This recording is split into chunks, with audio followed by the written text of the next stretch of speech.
pala ay na-break na naman pala nila yung kanilang yung target na koleksyon. Ayun, no? Sa kabuuan pala, 86.4 billion ang koleksyon ng BOC. Ba?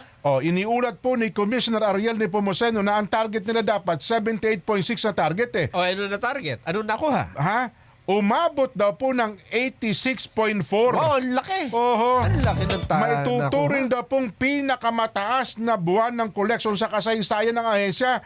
At kung ikukumpara sa kaparehong buwan noong nakaraang taon, tumaas daw po na kolekta ng BOC ng 11.699 billion. Katumbas niyan ay 15.7% na paglago. At alam mo ba kung sino ang pinakamalaking na contribute? Sino? Aba, yung ating kaibigan, si Dr. Yeye Manawis. Dr. Siegfried Yeye Manawis, dyan po sa Pair Cargo Assessment Composite Division. Nalagpasan na naman nila, Nelson, ang kanila pong target din. Ayun. Sa buwan lamang ng Abril, umabot daw po ng 2.243 billion pesos. Ganun ba? Ay, walang kayabang-yabang ang Kuya Yeye. Napaka-humble Huwag na magpapachicken yan, ha?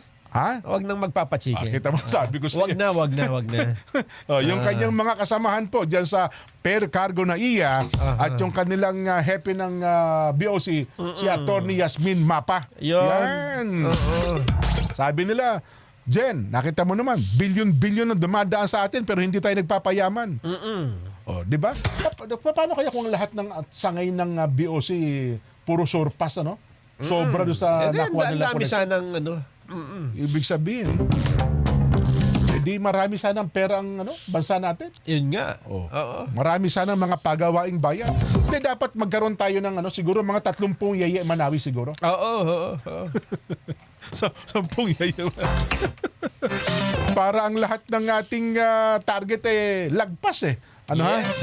At ito pala, ang balita ko, kahit linggo pala, may trabaho. magtatrabaho. Sabi ko, Kuya Yeye, ba't kayo nagtatrabaho? Kasi ang negosyo, wala namang break yan eh. Tama. Kung darating sa ibang bansa, ang walang pinipili yung Sabado, Linggo. Wala. So darating dito yan, walang mag-aasikaso kung wala kaming pasok. Kaya talaga pang inayos niya yung tao niya, Sabado,